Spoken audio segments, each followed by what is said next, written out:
자, 국민의힘 장동혁 대표, 우리 분석 요원들의 날카로운 분석에 따르면 지금 이렇게 기승전 이재명 맥락 없는 비판을 하는 이유는 근본적인 불안감을 드러내는 이 장동혁 대표가 지금 또 관심 있는 게 하나 있습니다. 부정선거인데요. 지난 금요일 저녁부터 밤새 있었던 한 7시간 넘게 이어졌죠. 이준석 전한길 토론도 이 장동혁 대표는 아주 재밌게 본 모양입니다. 어떤 이야기가 오고 갔는지 혹시 못 본 분들을 위해 짧게 요약 영상 준비했습니다. 5번째 영상 함께 보시죠. 누가 부정선거를 했는지도 지금 얘기 못 하시잖아요. 아니 오늘 할 겁니다. 제가 대답해도 될까요? 그러니까 그걸 김대중 카르텔 말고요. 그러니까. 너무나 김대중 답답해 하는 건데 누가 범인이지 말할까요? 범인 예. 알고 계십니다. 예, 지금 이분은. 제가 주목하는 핵심적인 범인 5명만 얘기하면 지금 경찰 수장인 윤호중 그리고 예전에 조혜주 그리고 윤호중, 조혜주 예, 제가 얼마 볼게요. 전에 돌아가신 그 이해찬. 예. 그리고 고한석 그리고 양정철 이 5명만 윤호중, 조혜주, 뭐 양정철, 사법부 조희대 거기다가 이제 법무부 장관 윤석열 정부 법무부 장관이 누군지 기억이 안 나는데 거기랑 검찰총장까지 우선은 다 카르텔로 지목하셨습니다. 한동훈 장관입니까? 예, 그 카르텔로 네. 지목되었고. 전한길한테요. 자, 이제 넘어왔어요. 선관위 사무총장 시켜주세요. 다 바꿀게요. 미쳤어요. 왜 전환기 대표 시켜요? 예를 들면 왜냐하면 선관위가 부정선거를 혼자 왜 시켜요? 아, 네. 굉장히 짧게 봤는데도 정말 황당한 부분들이 많았습니다. 우리 분석 요원분들 어떻게 보셨는지 혹시 이 토론 보셨어요? 보다 말다 했는데요. 이런 거예요. 지구가 평평하다고 믿는 3명이 나와요. 토론입니다. 네네. 지구가 동그랗다고 말하는 한 명이 나와요. 근데 이 토론이 재밌으려면 어떻게 됩니까? 지구가 평평하다고 믿어야 돼요. 그래야 재밌어요. 근데 지구가 평평하지 않다라고 믿는 사람은 이걸 볼 수가 없어요. 저 근데 진짜 못 보겠더라고요. 지구가 평평하지 않다라는 걸 입증할 수 있습니까? 우리가? 야, 내가 그거 과학 시간에 배웠는데 사진으로 찍혔던데 그 사진이 조작된 거야. 지구가 평평하다라는 증거는 저도 10가지 될 수 있어요. 길만 나가도 평평해요. 지금. 네. 이 건물도 지구가 둥그런데 어떻게 이렇게 테이블 놓고 앉아 있습니까? 왜 위로 안 떨어져? 이런 거예요. 그렇기 때문에 저 토론을 제가 네. 좀 보면서 이것은 처음부터 이게 논쟁의 대상은 아니라고 생각을 했지만 네. 이준석 대표가 어떤 얘기들로 반박을 할까 때문에 이제 봤었는데 네. 역시 이거는 이준석이 아니라 누가 나와도 이 논쟁을 할 수 없는 거다. 네. 이런 생각은 들었습니다. 네. 네, 그죠. 그러니까 이준석 의원이 사실 몇 년 전까지만 해도 몇 년이 아니죠. 몇 개월 전만 하더라도 대선 후보 토론을 나오던 사람이에요. 네, 네. 저기까지 내려왔구나. 네, 근데 어. 또 볼 때는 그때 대선 후보 토론에서 사고로 쳤는데 네. 여기 와서는 정상적으로 보이는 거 보니까 네. 본인한테 맞는 옷은 한 적인 것 같다. 아, 극우 이 유튜버들과 좀 그리고 급이 맞는다. 유튜버들과 급이 맞는 것 같고 그리고 이 부정선거론 같은 경우는 말씀하신 것처럼 계속 나옵니다. 네. 심지어 그 한동훈 씨도 부정선거론자로 부정선거를 했다. 그렇게 하면 저 사람은 왜 선거에 안 나옵니까? 그러니까. 네. 아니 김대중 전 대통령부터 시작해서 지금 조희대 대법원장까지 부정선거에 다 김대중 카르텔이랍니다. 대통령도 선거를 많이 졌어요. 그러니까 지금 저분들 주장에 따르면 한국은 민주화 산업화에 동시에 성공한 나라가 아니라 70년대부터 부정선거를 계속 성공해온 네. 나라인 네. 거예요. 그 정권이 계속 여야를 주고받고 여야 내에 은밀한 부정선거론자들이 이번에는 니네가 하는 걸로 해. 이렇게 해서 선거를 획책해왔다. 이 얘기를 하는 건데 이게 제가 말씀드렸던 지구는 평평하다는 주장인 거예요. 그러니까 지구는 평평하다고 믿으면 평평한 거죠. 근데 저분들이 어떤 이제 말하자면 논리적인 네. 뭐 얘기를 저분들이 들고 나오는 에피소드와 같은 뭐 말하자면 증거들이 있어요. 네. 그러니까 금지 오겹처럼 생각하는 증거들이 네, 있거든요. 네. 그런 것들이 이준석 대표도 그런 얘기를 몇 번 했는데 거기가 인구가 몇 명인데 그걸로 네. 해서 180개가 190개로 바뀌는 게 예를 들면 어떤 무슨 의미가 있는 있는 거냐. 정말 한 표 차이로 짓는 거 아니면 네. 그런 건데 이제 그런 건 중요하지 않아요. 그런 건 중요하지 않고 봐라 이런 게 있다. 이걸 어떻게 설명할 솔직히 거냐. 토쿨이 잘못된 거죠. 선관위 잘못한 네. 거죠. 근데 그 한두 표가 대세에 지장이 전혀 없는 거잖아요. 그러니까 좀 부실이 있었을 수도 있고 거기에 대해서 지적을 해서 좀 더 꼼꼼하게 하자면 오케이인데 사실 부정선거를 얘기하면서 아까 말씀하신 대로 짬짬이로 해서 네. 그 대한민국이 흘러왔다라면 대한민국 정치가 정말 협치가 잘 되고 있었구나. 네, 생각보다 물밑에서는 우리가 이렇게 싸우지 않고 잘 조율하고 있었구나라고 오히려 더 좋게 봐야 되는 거 아닌가요? 그러니까 일부 부실과 부정선거는 완전히 다른 거잖아요. 그렇죠. 그러니까 비교할 수 없는 영역이고 이 부정선거론이 꽤 오래됐고 제가 예전에 이제 가짜뉴스의 뿌리를 찾아서라는 그 가짜뉴스 기획을 했었었는데 그분들의 부정선거 네. 논리를 굉장히 오랫동안 네. 취재했습니다. 근데 이게 김환 그때도 기자가. 있었던 얘기예요. 그때도 있었던 얘기고 뭐 그때 같이 있었던 가짜뉴스들이 뭐 문재인 양산사저에 금괴가 80만 톤이 있다 뭐 이런 거예요. 그러니까 그런 거랑 괴를 같이 하는 네, 역사성이 네. 있어요. 근데 이거를 이렇게 말하자면 그 제1야당에서 진중하고 진지하고 의미가 있는 주제인 것처럼 다뤄주기 시작하는 것 자체가 문제인 거고. 네. 그러니까 지금 이 상황 반성하겠습니다. 저희가 네. 다루면 안 되는데. 네, 그러니까 이 상황까지 온 게 네. 말하자면 그 정당의 퇴행을 보여주는 거고 이준석 대표가 함께할 수 없는 사람들의 부류를 말할 때 늘 첫 번째로 말하는 게 네. 뭐냐면 부정선거를 믿는 사람들과는 정당을 함께할 수 없다라고 네. 얘기를 하고 어쨌든 나와서 정당을 차린 거 아닙니까? 네. 그러니까 이게 이준석 대표가 대표를 하던 시절부터 이 문제가 보수 정당을 좀먹는 문제다 결국에 네. 뭐 이런 인식이 있었던 건데 결국에는 이 문제가 이제 좀먹는 정도가 아니라 주류의 문제 의식이 됐어요. 네, 주류의 네. 문제 의식이 돼서 그러니까 이게 참 암담한 상황이죠. 저 정당의 미래가. 공영방송 MBC에서는 이 부정선거를 아예 다루지도 말아야 하는데 그럼 오늘 저희가 이걸 왜 갖고 왔을까요? 제1야당인 네. 국민의힘 장동혁 맞습니다. 대표가 또 여기서 공정선거에 대한 국민적 관심이 높은 걸 보여줬다면서 당 차원의 선거 감시 TF를 꾸리겠다고 밝혔습니다. 이 정당을 좀먹는 조치라고 했는데 예, 사실상 이번 선거는 졌다. 근데 그건 내 탓은 아니야를 이제 어, 밑밥을 깔아놓는 거죠. 밑밥. 아, 그러니까 부정선거론의 핵심이 저거예요. 황교안 대표 때 처음 이게 야당에서 등장한 게 뭐냐면 야 우리가 이긴다고 했는데 왜 이렇게 선거를 졌지? 우리가 질 리가 없는데? 분명히 명태균 박사가 이긴다고 했는데 다 내 편이었는데? 다 우리 지지자인데? 그런데 그러면 선거가 잘못됐구나. 이게 시작이에요 결국엔. 자 윤석열, 그렇죠. 예 윤석열이 비상계엄을 선언할 때 부정선거 얘기를 해서 이게 지금 여기까지 온 건데 네. 윤석열도 무슨 얘기하는 겁니까? 야 어떻게 민주당은 친중 빨갱인데 종북 빨갱이 아니고 친중 빨갱인데 친중 빨갱이 정당이 이렇게 선거를 이길 수가 있지? 내가 인기가 되게 많은데? 이상한데? 시장 가면 다 좋아해 주던데. 그러니까 이게 22년도 자기가 뽑힌 거는 부정선거가 아니었고. 그것도 부정선거예요. 그것도 그래요? 자기가 원래는 그것도 부정선거예요? 10% 이상 이겨야 되는데 너무 조금 이긴 거예요. 그러니까 충격적이다. 이런 식으로 가는 거예요. 그러니까 그게 선거에서 진 이유를 나로 찾는 게 아니라 야 이게 선거가 문제가 있다. 투표 그러면 물어봐요. 투표가 문제입니까? 개표가 문제입니까? 그럼 어떨 땐 투표가 문제였다고 해요. 막 동원했다 그래요. 근데 그게 아닌 걸로 밝혀지면 개표가 문제라고 해요. 그럼 개표가 문제인 논증을 다시 들어갑니다. 네. 그러면 전자 개표가 문제인 겁니까? 수개표가 문제인 겁니까? 그럼 전자 개표가 문제예요. 그럼 여기 전자 개표가 문제면 이게 무슨 중국하고 연결되어 있고 서버가 어떻게 되고 네, 이런 네. 얘기들 해요. 그래서 모든 정당이 사람을 보내는 참관인들이 그렇죠. 이 수개표 관람을 하지 않습니까? 네. 라고 하면 카르텔이 있다고 했잖아요. 사람도 문제야. 네. 전자개표도 그러니까 문제인데 지금 저기 사람도 나오는 문제야. 것처럼 김대중 조이대가 같은 묶음이 되는 이유가 뭐냐면 설명이 안 된다는 거예요. 그러니까 이런 건데 그러면 이거를 어느 지점에서 말도 안 되는 얘기 그만하고 이 얘기하는 사람들이랑은 더 이상 안 놀아 이렇게 끊었어야 되는데 지금 그게 아니라 이 얘기하는 사람들이 나의 지지자야 이런 분위기로 가고 있기 때문에 심지어 이런 얘기하는 사람들은 배제해야 된다는 이준석 의원조차도 네. 자기에 대한 관심이 떨어지자 이 사람들이랑 어떻게 보면 그렇죠. 어울리기 시작한 거잖아요. 그러네요. 예. 그러네요. 그런 걸 보면은 정말 끊을 수 없는 마약이다. 지는 사람들은 이유가 있다는 걸 보여주는 단적인 에피소드가 아닐까 싶습니다. 지금 국민의힘 지지율이 말도 안 되게 떨어져 있잖아요. 17%까지 나왔는데 이 상황에서도 물론 이제 장동혁 대표의 입장 발표 이후에 17%긴 하지만 윤호개인을 계속 외치는 게 정말 저는 이해가 안 됐거든요. 아니 똑똑한 사람 판사 출신인데 어떻게 저렇게 계산을 못할까? 왜 저류는 못할까 했는데 속이 편한 이유가 있었네. 부정선거론이. 아닙니다. 저는 이것도 반대로 해석을 하고 그래요? 있는데요. 저는 장동혁 대표를 해석할 때 네. 장동혁 대표와 국민의힘의 이익을 떼어놓고 장동혁 개인으로 보면 굉장히 합리적 판단을 하는 사람입니다. 그러니까 합리적 판단이다. 회사가 점점 쪼그라들지만 내 지분이 올라가면 내 이익은 커질 수도 있어요. 모수를 작게 하더라도 내 네. 그 지분율이 올라가면 되는 네. 거니까요.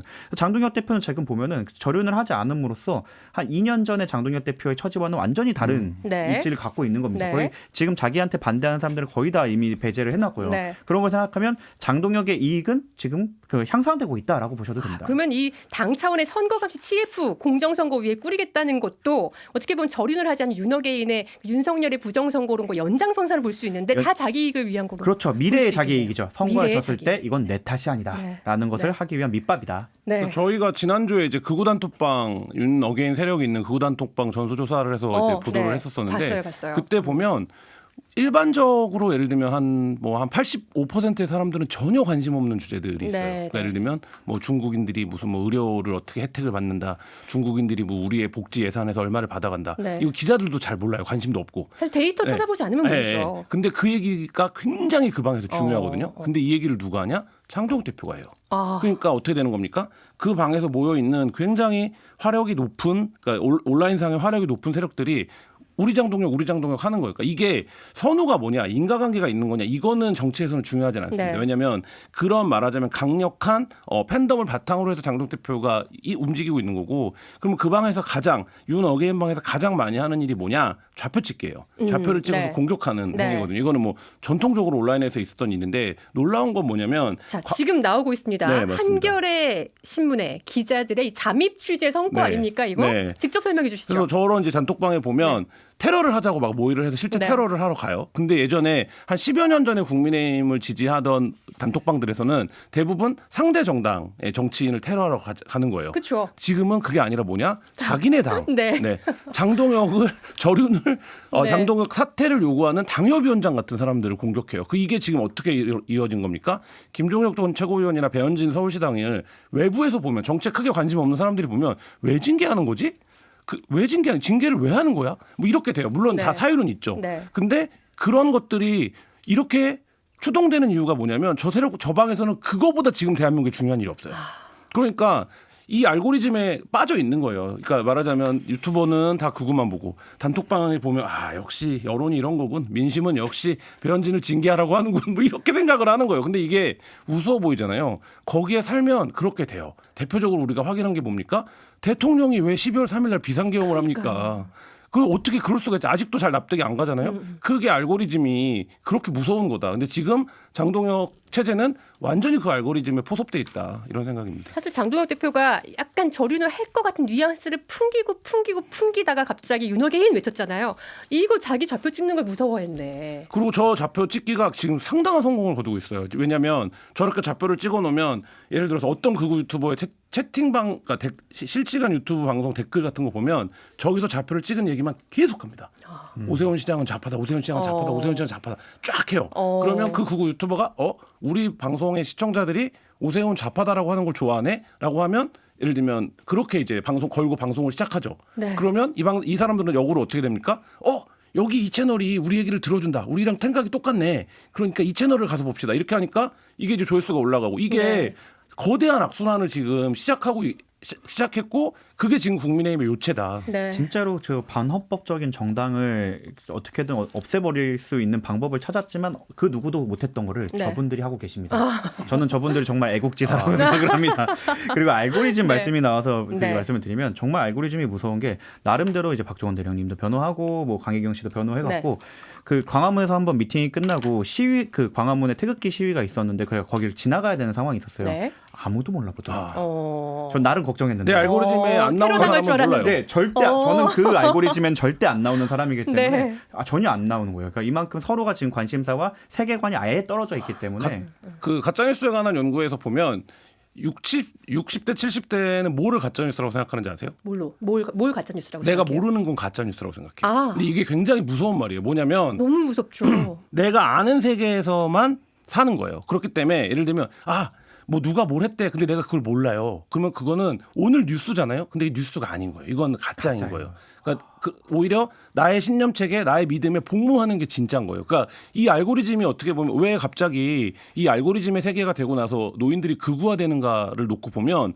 노인들이 그거에 가장 취약한 판단 체계를 갖고 있는 거예요. 경험적으로. 20대는 조악한 것들 혹은 말하자면 이런 것들을 그러니까 가짜뉴스라고 첫 번째로 생각하는 거에 대한 판단 기준이 달라요. 세대별로. 네, 네. 근데 이 70대가 가장 이 부분에서 취약한 판단 체계를 갖고 있기 때문에 왜 이렇게 흥하고 있는 겁니다. 극우 유튜버들이. 하지만 그런 60대 70대조차 긍정평가를 이끌어내고 있는 게 지금 정부다. 맞아요. 이번에 정말 놀라운 일이네. 여론조사에서 네. 놀라웠습니다. 내 돈이 복사되는 건 가짜 뉴스를 이긴다. 돈 복사가 최고입니다. 제가 뭐 방송에서 한번 말씀드린 적이 있는데 제가 이제 포항에 간 적이 있었었는데 그 기차 앞에서 택시를 탔어요. 그러니까 택시 기사분이 그 가짜 뉴스, 그러니까 부정선거 관련된 유튜버를 막 보고 네, 있더라고. 네. 그리고 제가 이제 서울에서 온 젊은이 같으니까 자기가 보기엔 네. 하자마자 그거 이재명이 그 부정선거로 된 거라고 얘기를 하더라고요. 그래서 네. 그런 얘기 하지 마시고 유튜브도 좀 꺼주시면 안 돼요? 라고 했더니 한참 가다가 내릴 때쯤 거의 다 해서 근데 일은 좀 하대? 이 얘기를 하더라고요.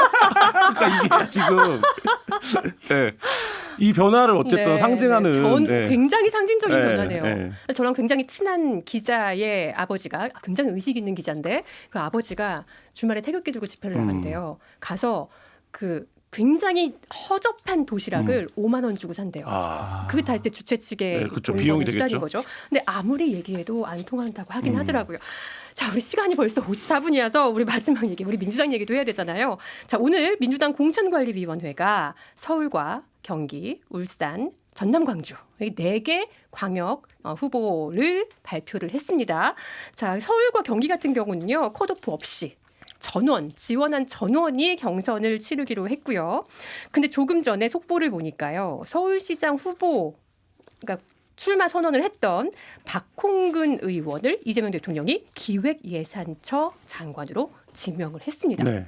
이거 좀 의미 있는 걸처럼 네, 보여요. 네. 뭐 여의도 문법으로 말하면 교통정리죠. 교통정리죠. 정확한 네. 의미의 교통정리죠. 예. 그러니까 예를 들면 출마 의지가 있었던 후보자를 네. 장관에 임명함으로써 어쨌든 근데 이제 상대적으로 지금 여론조사상으로는 지지율은 좀 낮았던 거잖아요. 그러니까 네. 이제 이 부분을 어쨌든 배려를 해준 거고 네. 뭐 그렇다라고 하면 지금도 뭐 명심이 묻었냐 안 묻었냐 이런 얘기들 하고 있지만 그런 구도로 결국엔 좁혀지지 않을까 이런 생각이 듭니다. 네. 실질적으로 이제 양강 체제가 굳혀진 상황에서 박홍근 의원 입장에서도 명예로운 죽음이다. 네. 내가 그만둔 게 아니라 대통령이 나를 필요로 해서 그렇죠. 갔다. 그리고요. 장관직은 그렇죠. 의원직 사퇴 안 해도 안 되는 해도 거예요. 되니까. 네. 괜히 서울시장 나갔다가 지금 지지율 제일 낮은데 네. 물론 제일은 아니에요. 네. 그 김형남 씨인가요? 군인권센터에서도 나옵니다. 아무튼 6명의 후보 중에 박홍근 의원은 초대 기획예산처 장관으로 갈 가능성이 높아졌습니다. 지명됐는데 본인이 거부하지 않으면 그대로 네. 임명이 되는 거니까. 네, 네. 자, 서울 경기 지역의 나머지 후보군에 대해서도 과연 이런 교통 정리가 또 이루어질 거라고 보십니까? 서울은 남은 게 이제 뭐 양강 외에는 전현 의원이나 몇 분이 계시지만 네. 여기서 같은 경우에는 그래도 끝까지 완주하는 모습을 보이려고 하지 않을까 네, 싶고 네. 김영배 의원, 네. 그다음에 박주민 의원, 전현희 의원, 박홍근 의원, 그리고 정원호 성동구청장, 그리고 그 군 인권센터 네. 김영남의 청년목. 네, 네, 예. 네. 청년목.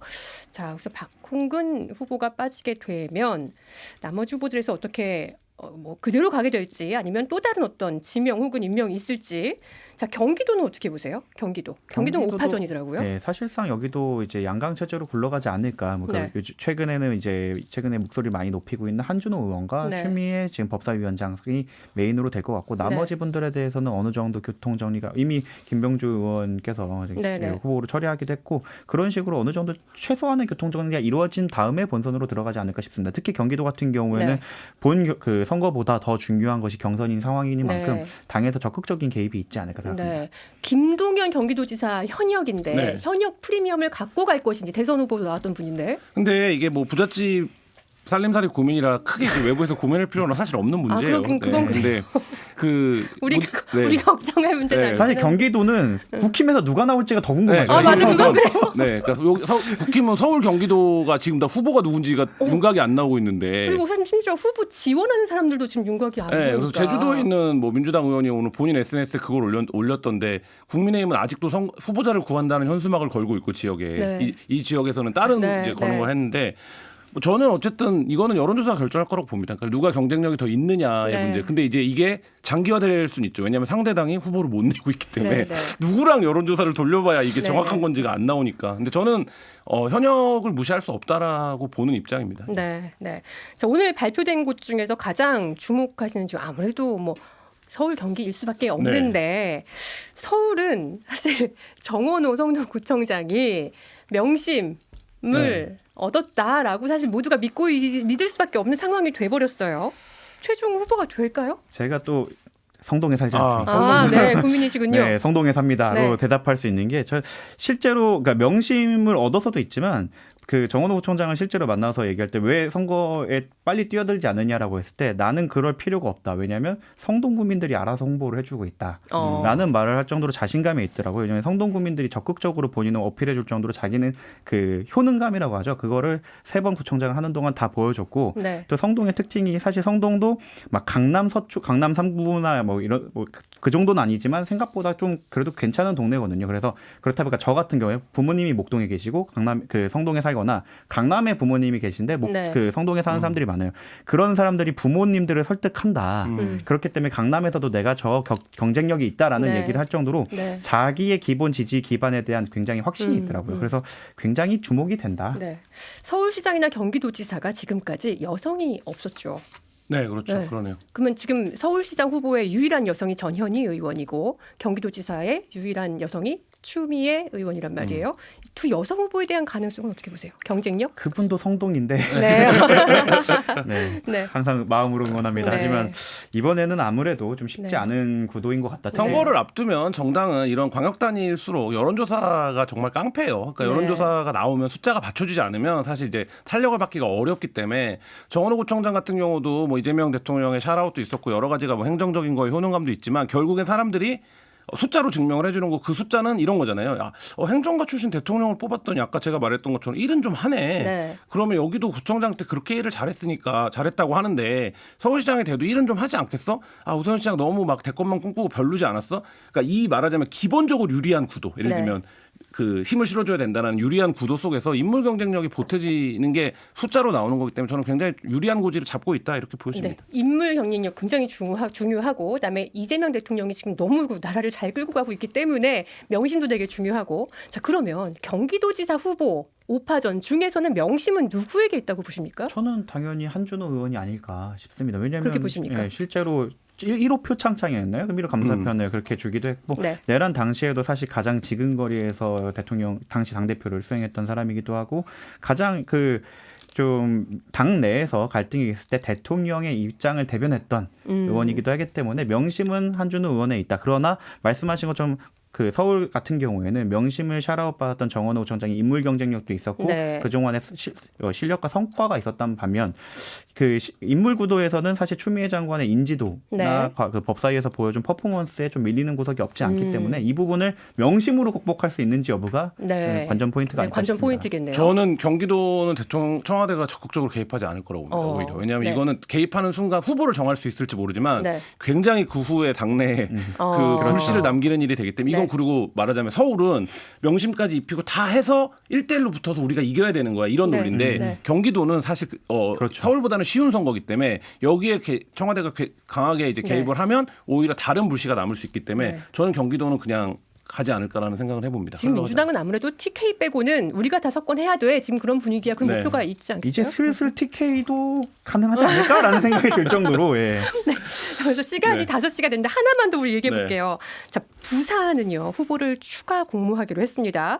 자, 통일교 의혹 관련 수사를 지켜보면서 전재수 의원을 기다리는 걸까요? 아니면 다른 어떤 염두에 둔 후보가 있는 걸까요? 기다리는 거죠. 이거는 뭐 그렇게 볼 수밖에 없죠. 왜냐하면 아까도 말씀드렸듯이 광역 단위 선거는 숫자가 깡패예요. 여론조사 깡패인데 지금 전재수 의원을 제외한 나머지 후보의 경쟁력이 전재수 의원에 못 미쳐요. 그러니까 네. 이거는 통일교 의혹 수사가 어떻게 되느냐와는 상관없이 네. 지역에서는 전재수 의원을 기다릴 수밖에 없는 거죠.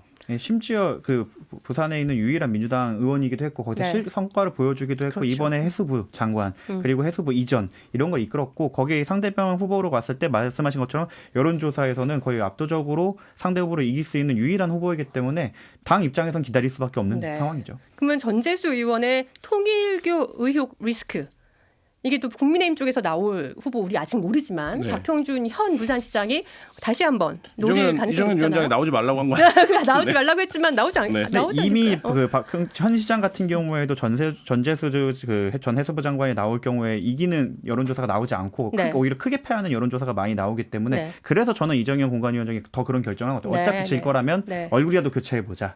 그래서 이미 그런 말이 나왔다는 자체가 국힘 내부에서 아 부산 났구나. 라는 시그널이 아닐까 싶어요. 이번 선거는 어쨌든 그 이번 정부 이재명 정부라고 하는 콘텐츠를 바탕으로 해서 구도를 짜서 네. 치르는 선거기 때문에 국민의힘에서는 절대적으로 불리한데 만약에 부산을 가져오려면 최소한 누군가가 적극적인 희생 예를 들어 배지 떼고 나오겠다 네. 이런 정도를 해서 전재수원의 약점을 집요하게 공격할 수 있는 후보가 나온다면 네. 전통적인 지역 민심에 기대서 선거를 한번 해볼 수 있을 텐데 그런 정도가 아니면 저는 이 구도상으로는 좀 쉽지 않아졌다 이런 생각이 또 듭니다. 이런 의혹이 있고 이런 리스크가 있으면 이렇게 지지율이 나올 수가 없는데 그것도 PK에서 네. 부산에서 정말 이런 때를 본 적이 없는 정말 새로운 어떤 새로운 현상을 네. 보고 있는 것 같습니다. 과연 이걸 민주당이 정말 선거 때까지 쭉 갖고 있을지 흥미롭게 관전해 보시면 될 것 같습니다. 자, 벌써 5시 3분입니다. 우리 너무 열되게 얘기를 하다 보니까 늘 시간 못 맞추고 연장을 하게 되는데요. 오늘 저희 이지선의 시청주의 여기까지 하겠습니다. 한겨레 김완 분석요원 그리고 정구승 분석요원 오늘 너무 고생해 주셨죠? 저희는 다음 주 월요일에 또 만나기로 하고요. 저는 내일 오후 4시입니다. 다시 찾아뵙겠습니다. 고맙습니다. 네, 감사합니다. 감사합니다.